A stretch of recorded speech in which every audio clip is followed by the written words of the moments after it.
Bonjour et bonsoir compatriotes congolaises et congolais, c'est moi le vôtre, Bertin Bahaya. Mutoto à Idjui, c'est dans le lac Kivu, en plein milieu entre les deux villes Bukavu et Goma. Je vous recommande d'y aller. Vous allez une fois à Idjui et vous y restez ou vous y retournez encore. Once you go Idjui, you'll never go back. Dit-on. Aseme kwetu tunanyamba mumai na tunaikunywa. Ile expression tulikuwa nayo zamani, tulikuwa tunaintimide watu wengine juu batuogope. Unaona shiba kwa antonelea chuba tunatoka Ijwi bantonelea.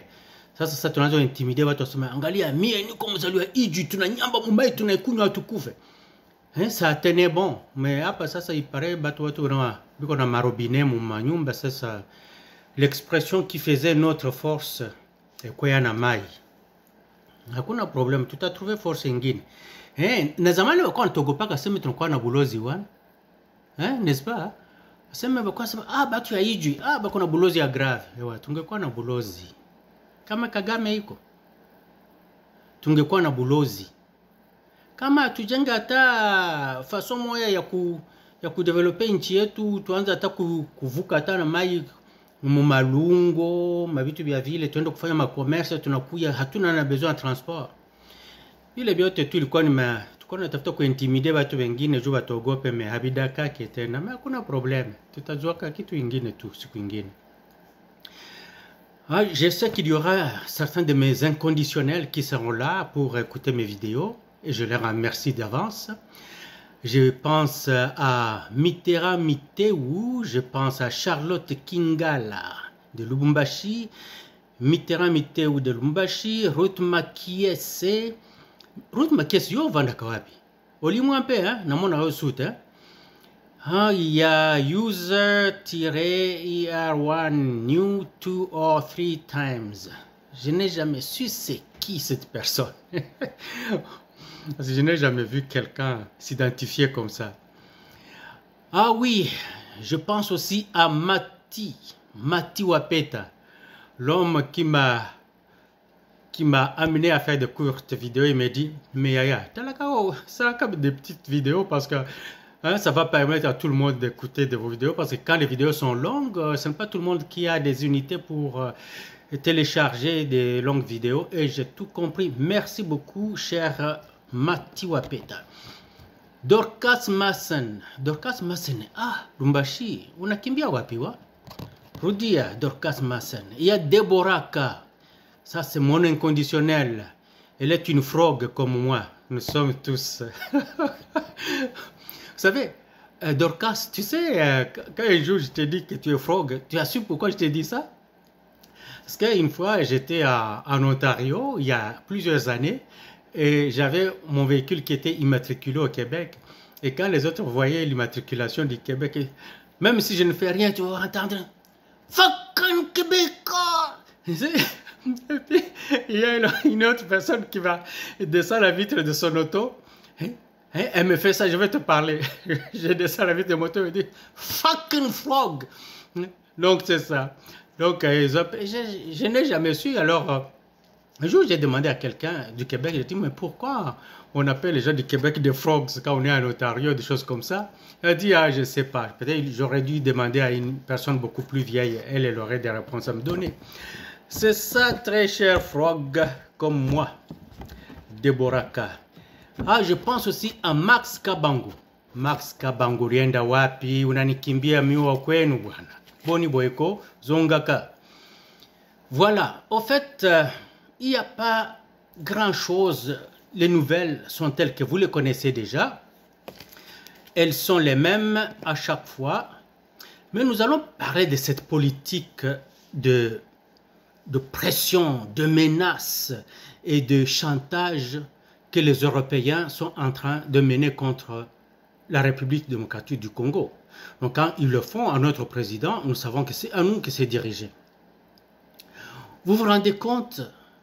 Avant l'arrivée de Tshisekedi, le Rwanda n'avait aucun problème. Les Occidentaux n'avaient aucun problème. Parce que nous avions un président rwandais au Congo Et nous avions un président rwandais à Kigali. Et celui de Kigali donnait des injonctions à celui du Rwanda. Donc, donc tout se faisait très bien, sans problème. Le pillage des minéraux, les assassinats des Congolais, les tueries, les tombes communes où on va enterrer des personnes vivantes. On va jeter les bébés, les mamans, tout le monde vivant. On les enterrait. Et ils n'avaient aucun compte à rendre à personne.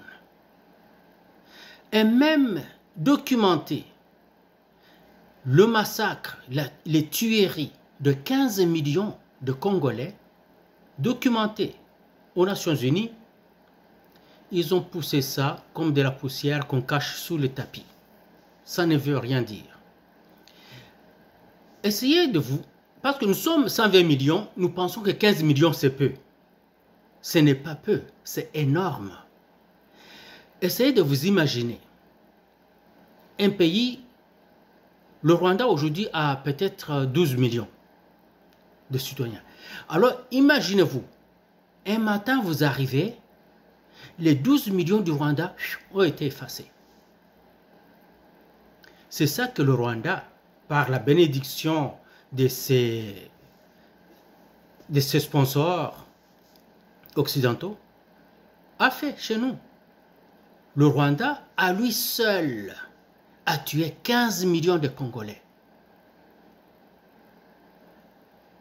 Il n'est pas intimidé, il n'y a pas de chantage contre le Rwanda, tout c'est bien.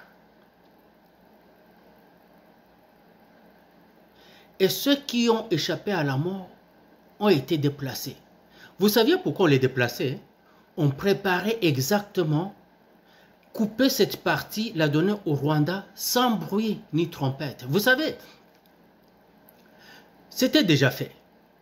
Mais les Congolais ne le savaient pas. Quand ils ont fait ils ont passé ces signatures entre le gouvernement congolais de Kabila avec ses frères rwandais du M23,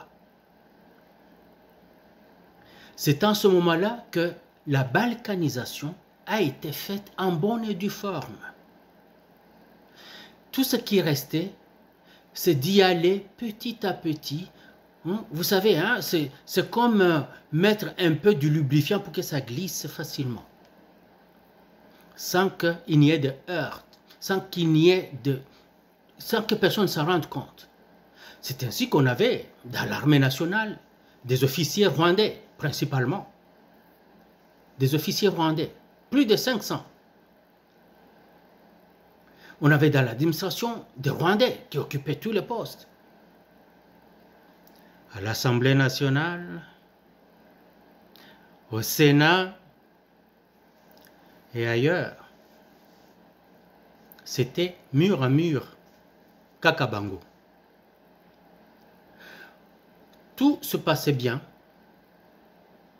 Le jeune Tshisekedi prenait du millage, poussait du poil de la bête, et le moment est arrivé. Quand le moment est arrivé, il a surgi de nulle part, derrière les lignes ennemies. Ils ne l'ont pas vu venir. Comme un commando, il a rampé dans l'obscurité totale, sans faire du bruit, sans tambour ni trompette. Il a surgi, et c'était trop tard. D'ailleurs, ça a failli capoter. Vous vous rappelez, quand Kagame voulait venir en demandant que non, ne déclarez pas encore le gagnant avant que je n'arrive. Vous vous rappelez, hein, en 2019. En ces temps-là, on voulait faire capoter la chose. Mais, comme quelqu'un comme Fayoulou disait, non, je mettrai Kabila en prison, je ferai ceci, ils se sont dit, non, si nous mettons des Fayoulou comme ça, des orgueilleux, tout ça, on ne sait pas. Et comme ils sont tout le temps en train de changer de position, on ne sait pas. Mais que faire? Celui qu'on ne veut pas vient de gagner. Mais, il est seul. Parce qu'il n'a pas la majorité parlementaire. Le gouvernement, ce n'est pas lui qui va le contrôler. Nous avons encore le Sénat, nous avons encore le Parlement. Nous avons nos juges qui sont partout. L'armée, c'est nous. Quand j'ai dit nous, donc les Rwandais. La police, c'est nous. Les services d'intelligence, c'est nous. Ce qu'il n'aura rien. Alors, mettez-le. Allez, laissez-le. On peut proclamer sa victoire. Ça ne nous dérange pas. De toute façon, il n'aura pas à travailler. Et Tshisekedi ne savait pas non plus. Hein. Il a cru que les autres seraient de bonne foi. Il dit nous allons travailler ensemble, cache FCC, blablabla. Bakomi Kosimbi touche chaque jour. S'il n'avait pas les nerfs d'acier. Vous savez, à quelque chose, malheur est bon, dit-on. Son père a subi pendant plus de 30 ans ce que son fils est en train de subir aujourd'hui. La seule différence, c'est que papa a été Premier ministre, pendant que le fils, lui, il est devenu président.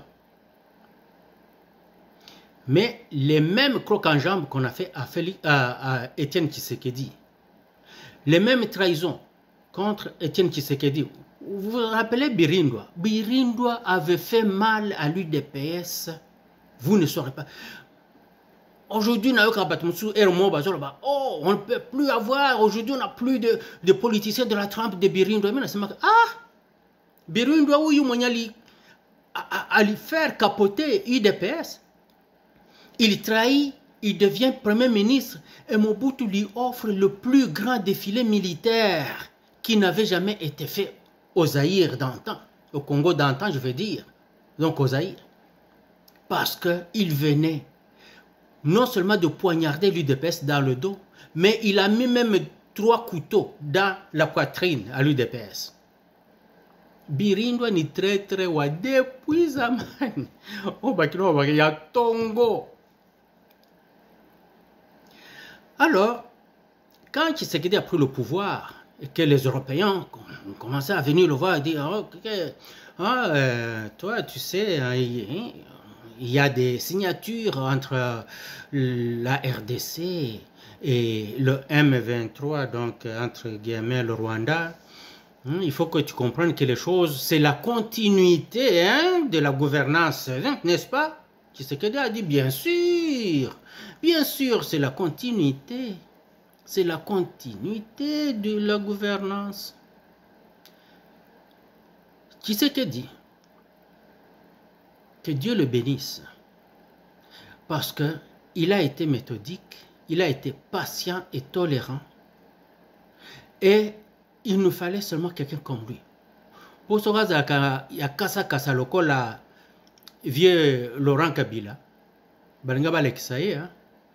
ils ont cru que c'est, oh non, lui, on en fera une bouchée, regarde, il accepte tout, on lui fait des choses, on passe des journaux l'insulter sur des radios, des télévisions, il ne fait rien, on est en train de les démolir, il ne fera rien. Quand il a commencé à les ébranler les uns après les autres, il n'en revenait pas. Alors l'Union européenne, en fait, quand vous voyez l'Union européenne faire quelque chose, ou si vous voyez un pays européen faire quelque chose, ou n'importe quel autre pays qui est de l'obédience américaine, vous savez tout de suite que c'est les États-Unis qui le fait par ce pays-là. C'est les États-Unis qui demandent à ce pays-là de faire ce qu'il fait. Sinon, aucun pays occidental n'oserait faire quoi que ce soit sans que les Américains n'entérinent, sans que les Américains acceptent cela. Et surtout quand un pays, c'est un pays qui sont quasiment parasites des États-Unis. Bon, alors, ils ont commencé avec la politique de pression.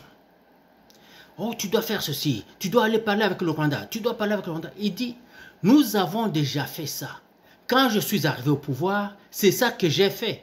Je suis allé parler avec le Rwanda, j'ai parlé avec tous les voisins.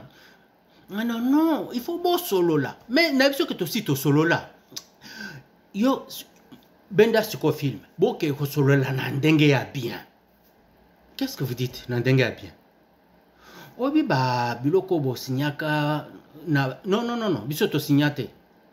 Non, en fait, gouvernement précédent est signaka na M23. M23, est-ce qu'il y a un pays qui s'appelle M23? Non. En fait, il faut comprendre. C'est ce qu'elle dit. Écoutez, les accords, c'est entre État à État, pays à pays. Pas un petit mouvement armé quelque part de subversion qui arrive et il signe des accords avec un pays. C'est illégal. Et ça n'a aucune valeur légale à nos yeux. C'est caduque. Oh, ce qui est aboye kassin, de wana ba chantage. Ce que ça boye bon, nous, on ne va pas être content. Ok. Si vous n'êtes pas content, qu'est-ce que vous allez faire? On ne sait pas ce qu'on fera, mais on pourrait ne plus coopérer avec la RDC. Mais vous n'avez jamais coopéré avec la RDC. Enlevez-moi d'abord l'embargo militaire. Non, on ne peut pas enlever l'embargo militaire parce que ce sera pour l'insécurité du Rwanda. L'insécurité du Rwanda. Moi, je suis un État. Je vais équiper mon armée nationale. Vous me dites que c'est pour ça va mettre le Rwanda en insécurité. Comment? Oh non, c'est parce qu'il y a des groupes armés. Oui, les groupes armés sont où? Et les groupes armés que vous connaissez attaquent la RDC. Le Rwanda n'est attaqué par aucun groupe armé. Par contre, c'est le Rwanda qui fournit tout à ces groupes armés pour qu'ils puissent venir continuer à détruire, à tuer en République démocratique du Congo et piller.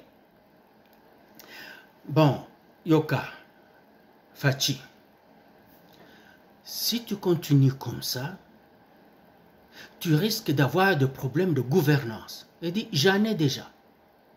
Dès le tout premier jour, j'ai eu des problèmes de gouvernance. Parce que moi, je croyais que c'était la continuité, mais mes amis n'ont pas compris ça de cette oreille-là. Et ils veulent qu'on continue tel que c'était avant, contre la République démocratique du Congo. Alors, on s'est dit, ils se sont décidés, nous allons utiliser l'armée rwandaise. En utilisant l'armée rwandaise, qui vient soutenir le M23, on croyait ébranler la République démocratique du Congo. Mais Tshisekedi a dit, comme il y a une expression ici, je vais essayer de le traduire en français, on dit, si la vie te donne des citrons, fais-toi une citronnelle. Ce n'est pas une très bonne traduction, mais ce que ça veut dire, si tu n'as que des citrons, tu te fais un jus de citron. Et en ce moment-là, il n'avait que ce qu'il avait.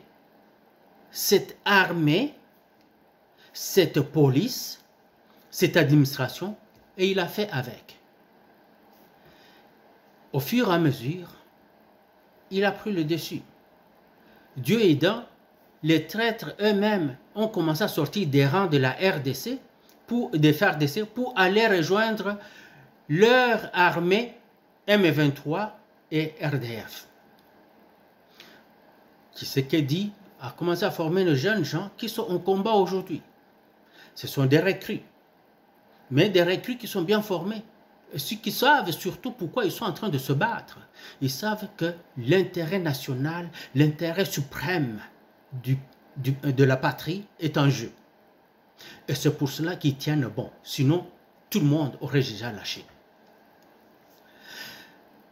Les politiciens, à part l'armée rwandaise, le M23 et tous ces autres groupuscules armés, ils ont utilisé les politiciens congolais, tels les Mukwege, les Katumbi, les Fayulu, les Muzitu, qui disent qu'ils feront tout. Ils vont mettre du chaos dans le pays pour que les gens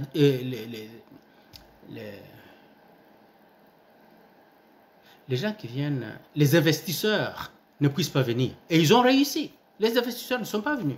À cause des troubles, parce que l'investissement n'aime pas l'odeur du sang.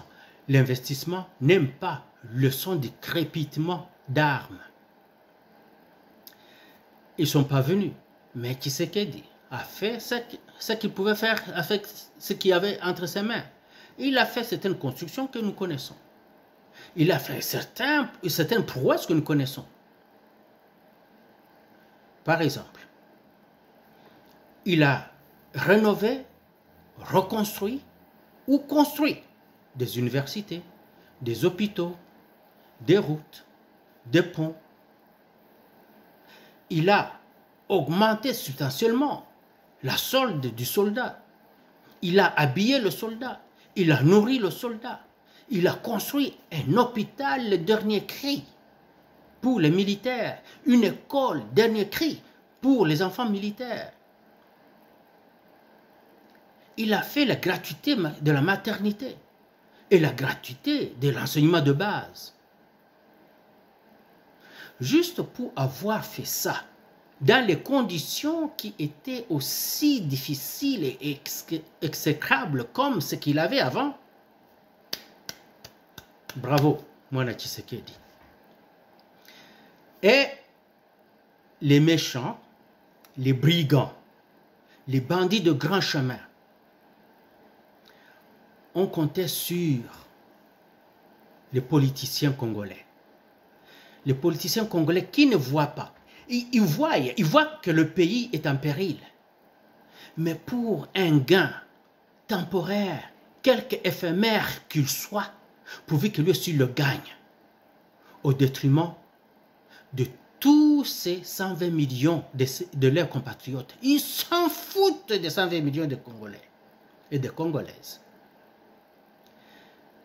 Et on les a vus se mettre ensemble avant les élections, faire des réunions de toutes sortes. Ils se mettaient ensemble, se dispersaient, se disloquaient, ils revenaient encore, ils se mettaient ensemble, ainsi de suite. Jusqu'aux élections, on a vu comment ils se sont comportés. C'était juste pour tenir Tshisekedi en échec et le peuple à Timba. Le peuple congolais a moni à Talabi. Tshisekedi vient d'arriver. Il a la volonté de travailler, mais ces gens-là n'empêchent. Alors, qu'est-ce que nous pouvons? Il faut que nous puissions voter pour lui et lui donner la majorité parlementaire. Le peuple n'a pas misé sur ses moyens, il l'a fait. Alors, ils se sont dit, les politiciens ont échoué. Qu'est-ce qu'il nous reste à faire? Ah, les généraux, les colonels, les capitaines, les généraux, les colonels, les majors, les capitaines, le lieutenant, même l'adjudant-chef, l'adjudant-maître, tout le monde, ils vont être à notre service. 10 $, 20 $, 40 $, 100 $ par-ci par-là. Le corps militaire a commencé à faire des trahisons incroyables. Vous savez que dans toutes les armées du monde, trahison égale mise à mort. Peu importe les cieux, que vous alliez au Canada, aux États-Unis, en Chine, au Japon, en Corée, n'importe où, en France, en Allemagne, trahison égale mise à mort. Le procès peut être long, il peut être court. D'ailleurs, souvent, on ne voit pas ces procès-là. Il se passe un Kundalupin et puis on ne parle plus de quelqu'un. Ou bien, ils font un procès, comme ça, ils le retournent à la maison, mais ils lui ont déjà mis quelque chose dans le corps. Il arrive à la maison, 2 jours après, il commence à tomber en morceaux, il tombe malade et puis il s'en va. Il meurt. Comme ça ne suffisait pas. Vous voyez, quand ils sont venus tous à l'inauguration de la deuxième mandature du président Félix-Antoine Tshisekedi, je l'avais dit dans une de mes vidéos, qu'ils sont venus non pas parce qu'ils voulaient venir, mais parce qu'ils savaient que les Chinois, eux, ils vont venir de bon cœur. Les Russes vont venir de bon cœur. Les Turcs vont venir de bon cœur et tant d'autres. Ils seront et les Européens, les Occidentaux, mettons, ils seront mal vus. Alors, ils voulaient avoir patte blanche, faire bonne figure. Ils se sont présentés ou se faire représenter. Mais le but de ça était non seulement de couvrir leur échec et leur honte, et surtout de veiller à l'œil, de tenir à l'œil, je veux dire, les autres qui venaient de bonne foi, en amis, donc les Chinois, les Russes, les Turcs et tout ça. Mais aussi c'était pour dire, tokosala ye mabe, balobate ke toza na kanda. Parce qu'on dirait non, nous étions venus quand même à son inauguration parce que nous voulons travailler avec eux, parce que nous sommes de bonne foi. Alors nous allons faire passer la pilule amère au peuple congolais. Et la pilule amère, c'est ce qu'ils sont en train de faire aujourd'hui. Ils sont allés voir le Rwanda et disent, Rwanda, toi tu as tout à gagner et tu n'as rien à perdre, comme nous. Nous avons déjà, pendant 30 ans, nous avons tout pris de ce pays sans avoir besoin de passer par quiconque. Nous continuons les affaires. Le Rwanda a dit, Hakuna Matata, Mukuye. Mais il y avait un problème. Le problème, c'est les FARDC. Le problème, c'est les jeunes qui sont formés aujourd'hui. Ces jeunes gens-là qui veulent avoir leur pays entre leurs mains. Et c'est là, maintenant, où on se bute. En se butant à ce problème, nous allons maintenant voir le même langage qui sort de la bouche des Kagame, sort de la bouche des ambassadeurs des pays occidentaux. Bomoni, hein, ils coordonnent le tout ensemble. Kagame parle de 100 000 réfugiés, plus 15 000, et aussi parle de 100 000 réfugiés, plus 15 000 qui doivent retourner du Rwanda vers le Congo chez eux. Mais nous n'avons pas de problème avec ça. Vous voulez retourner des réfugiés et vous pensez qu'ils sont réfugiés congolais? C'est que quand ils sont allés dans les camps de réfugiés au Rwanda, il y a eu les Nations Unies qui sont venus pour les répertorier. C'est qu'ils sont sur la liste des réfugiés congolais au Rwanda, aux Nations Unies.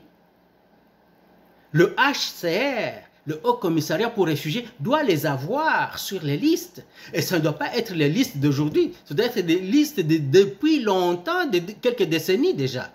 N'est-ce pas? C'est là qu'ils auront des problèmes. Parce que nous allons dire, vous voulez nous les retourner? HCR, ramène-nous. Mais qu'est-ce que le HCR va faire? Va créer une date aujourd'hui? Non. Il faut que ce soit des réfugiés qui étaient là depuis quelques décennies. Et s'ils n'ont jamais été répertoriés par le HCR, il n'y a pas de réfugiés. Il n'y en a pas.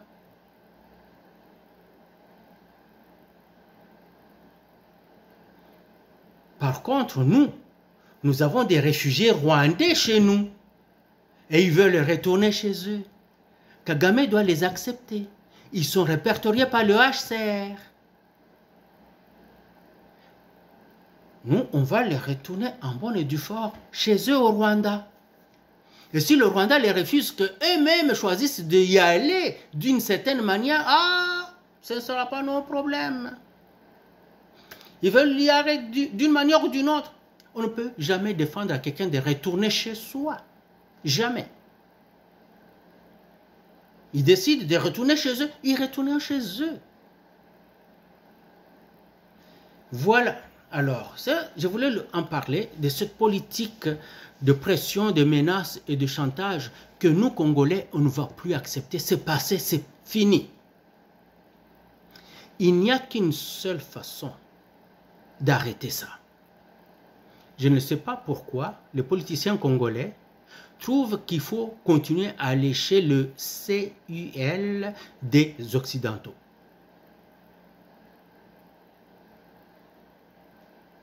On ne doit pas continuer avec cette politique-là de lécher le CUL des Occidentaux. Pourquoi? Bato baboyi bino.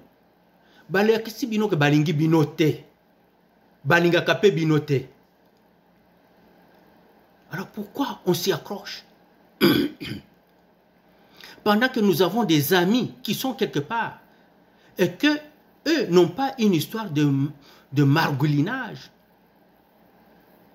Ce ne sont pas des truands, ce ne sont pas des malfaisants. Et par contre, eux, partout ils sont allés, ils ont porté de l'aide. Et quand ils donnaient de l'aide, ils le donnaient de bonne foi. Regardez dans l'histoire. Quand les pays occidentaux tranchaient et coupaient les mains aux Congolais et tant d'autres en Afrique pour en faire d'esclaves, il y avait un pays qui combattait l'esclavagisme. Il y avait un pays qui aidait les pays colonisés à se sortir de la colonisation. Et ce pays-là ne demandait rien. Quand le pays se libérait, et c'était tout. C'était l'URSS. C'était la Russie que nous connaissons aujourd'hui.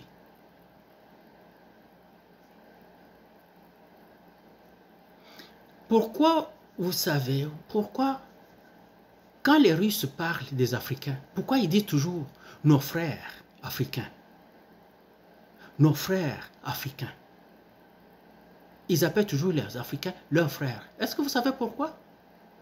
Ce n'est pas juste un langage politique. Je vais vous le dire parce que j'ai 30 minutes. Il faut que je suive le conseil de mon cher ami Wapeta Mati. Parce que c'est 30 minutes déjà. Vive la République démocratique du Congo et son président Tshisekedi. Je passe à la deuxième partie.